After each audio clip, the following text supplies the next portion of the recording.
این روزها پایتخت نشینان بسیاری اوقاتشان را با این وضعیت سپری می کنند. ازدحام بیش از حد ترافیک سبب شده که راهبندان در جاده‌های کابل بیشتر شوند. راهبندان در جاده‌های کابل مشکل همه روزه باشنده‌های پایتخت است.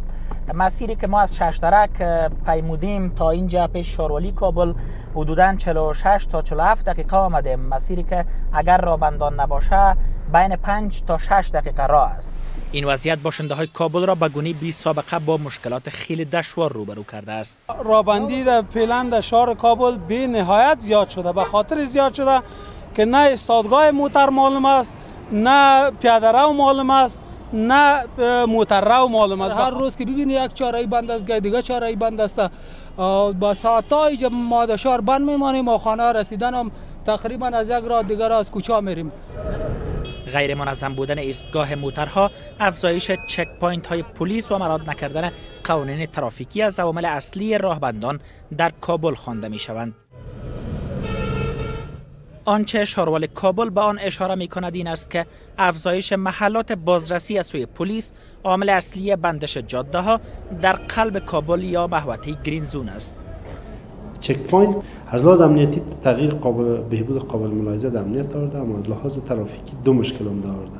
مشکل اولی است که خطای ترافیک کم ساخته، به اصطلاح خفک ساخته در بعضی جای 4 خط به 2 خط یا به 1 خط کاهش پیدا کرده. یک مشکل دیگه هم حتی یک خط هم که کاهش پیدا کرده در بین از پلیس را بسیار حرکت بدی ساخته تا وسایط نقلی مشکوک تشخیص بده. امروز ما جلسه اضطراری داشتیم امرای همکارا که دیگه بیش از حد تحمل شهروندای ما شده و این برای ما قابل قبول نیست وضعیت.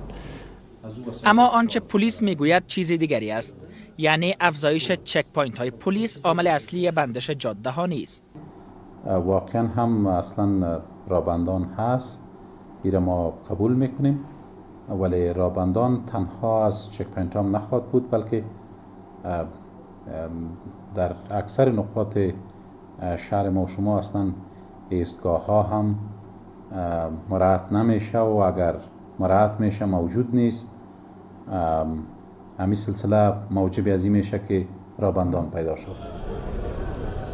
کابل پایتخت افغانستان شهر با بیش از 5 میلیون جمعیت خوانده می شود که در حال حاضر صدها هزار واسطه نقلیه در آن تردد می کنند و این روزها رفت و آمد در جاده های پایتخت به نسبت بندش سرک ها برای پایتخت نشینان درد سرساز شده است. برای بیرون رفت از مشکلات فعلی ترافیک پایتخت، شاروالی کابل میگه که تلاش‌ها جریان داره تا 4 سال آینده برنامه ترانسپورت پایدار یا ترانسپورت سبز را عملی بکنند که با عملی شدن این برنامه خطهای بایسکل و متروباس در کابل ساخته میشه که با این کار بر تردد بیش از حد وسایط تیزرفتار در قلب کابل یا گرین زون محدودیت وضع خواهد شد. نصرت پارسا، رادیو آزادی، کابل.